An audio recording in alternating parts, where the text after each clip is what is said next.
Tiene ahora el uso de la tribuna también, hasta por 10 minutos, la maestra Silvia Irene Schmelkes del Valle. Adelante. Buenas tardes, distinguidos senadores, distinguidas senadoras, colegas. Pues para mí también es un honor poderme dirigir a esta alta tribuna. Yo he trabajado en investigación educativa desde 1970, desarrollando estudios relacionados con la calidad de la educación básica, la educación de adultos y la educación intercultural.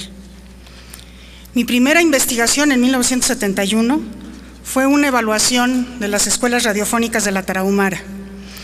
Esta experiencia marcó mi preocupación por la equidad en la educación. En el año de 1996 se publicó mi estudio sobre la calidad de la educación primaria en México, que basó sus conclusiones en la aplicación de pruebas, en este caso de competencias para la vida, a estudiantes de cuarto y sexto grados de primaria.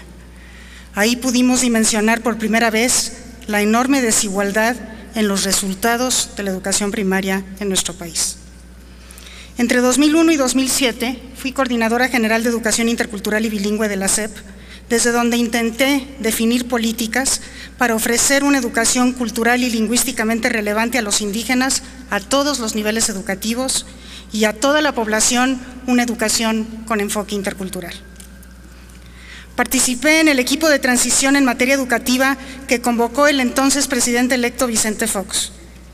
Me correspondió, entre otras cosas, elaborar el borrador de la propuesta de creación del INE, que fue presentado y asumido prácticamente en su totalidad, con la excepción de la autonomía que recién ahora se logra por el gobierno en turno.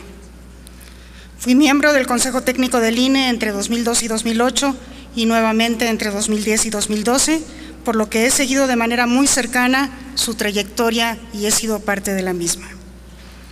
A lo largo de mi vida profesional, mi principal preocupación ha sido la falta de equidad educativa en nuestro país. Me ha ocupado conocerla, dimensionarla, tratarla de explicar y tratarla de atender mediante el diseño de política pública, desde la Coordinación General de Educación Intercultural y Bilingüe, y a través de proyectos de intervención educativa en zonas indígenas, en marcha actualmente en los estados de Yucatán, Chiapas y Guerrero, poniendo a prueba hipótesis acerca de vías posibles para la disminución de esta desigualdad. El INE tiene entre sus propósitos evaluar la equidad de la educación. De resultar electa a la Junta de Gobierno, yo quisiera poner mi experiencia al servicio de este propósito de manera especial. Una causa importante de la inequidad educativa es la falta de relevancia de la educación que reciben los alumnos, lo que conduce al abandono del sistema de muchos de ellos, sobre todo de los más pobres y de los que pertenecen a culturas distantes de la nacional. Esto es consecuencia de la homogeneidad de las políticas públicas en materia educativa, desde el currículum hasta la concepción de la organización escolar, pasando por la formación docente. Entre los sectores más perjudicados por este trato homogéneo están los indígenas, que representan el 15% de la población nacional si atendemos al criterio de autoadscripción utilizado en el Censo Nacional de Población de 2010. La evaluación también corre el riesgo de pretender homogeneizar propósitos educativos y de basar sus juicios en criterios que no toman en cuenta la diversidad. De trabajar en el INE, me gustaría mucho poder atender la cuestión de la evaluación en condiciones de diversidad cultural y lingüística, pero también de diversidad en las condiciones del ejercicio de la práctica docente. Así, equidad y diversidad serían mis principales propósitos y, por tanto, aportes de formar parte de la Junta de Gobierno del INE.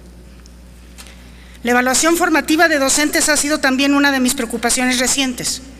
Con Carlos Mancera y como consecuencia de una petición de la SEP a la OCDE, formulamos una propuesta de evaluación de docentes centrada en el conocimiento de su práctica, cuyo propósito, además de distinguir niveles de desempeño docente y reconocer a los buenos docentes, era fundamentalmente el de tener elementos para ofrecer a los docentes una formación continua que permitiera mejorar su práctica. Esto en el entendido de que la calidad de la educación no mejora con la evaluación.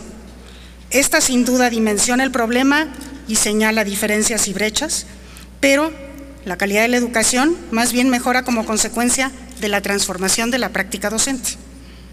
Las orientaciones que se derivan de esta visión son las que considero que el INE tendría que formular a la SEP a fin de que ésta evalúe a sus docentes y pueda ofrecerles la formación adecuada para que mejoren su práctica y con ello la calidad de los resultados de aprendizaje de sus alumnos.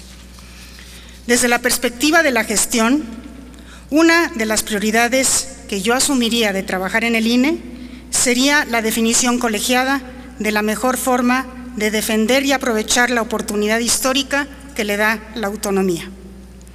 El INE, que yo tuve la oportunidad de conocer de cerca en estos últimos 10 años, tuvo en los hechos una autonomía porque construyó una gran solidez técnica y defendió su aplicación. La solidez técnica de las evaluaciones del INE es condición para ahora darle sustento y credibilidad a la recién otorgada autonomía. Es ella la que permitirá defender al INE de la injerencia de intereses de grupos diversos y de la propia Secretaría de Educación Pública. Por eso me parece que el INE debe crecer, pero a un ritmo que le permita ir consolidando su capacidad y calidad técnica. Un reto fundamental que tiene el INE y que en su historia pasada no ha logrado enfrentar con éxito es la comunicación eficaz de los resultados de sus evaluaciones y de las implicaciones de las mismas. Las propias autoridades educativas utilizan poco los resultados de las evaluaciones del INE y por lo mismo su impacto en el diseño de políticas ha sido menor al esperado. La sociedad en general los conoce poco y por lo mismo no se ha convertido en fuente de presión sobre autoridades educativas para modificar políticas y programas. Y quizás lo más preocupante es que a pesar de esfuerzos conocidos por lograrlo, los docentes tampoco han derivado provecho de lo que las evaluaciones les sugieren respecto de su propia práctica. Este reto habría que asumirlo con toda seriedad y convertirlo en prioridad. Ello también abona a la credibilidad de su autonomía. Por último, el nuevo gran reto del INE es coordinar el Sistema Nacional de Evaluación. Esto no se ha hecho, está por construirse. Implica darle coherencia a la evaluación de políticas, programas, instituciones, agentes, procesos y resultados. Implica intentar respondernos de forma integral a la pregunta de qué tanto en México se avanza en el cumplimiento del derecho a la educación de todos sus habitantes. La Junta de Gobierno tendrá que darse a la tarea prioritaria de la conceptualización de dicho sistema, de la definición de sus partes y de la coordinación de sus acciones. Muchas gracias.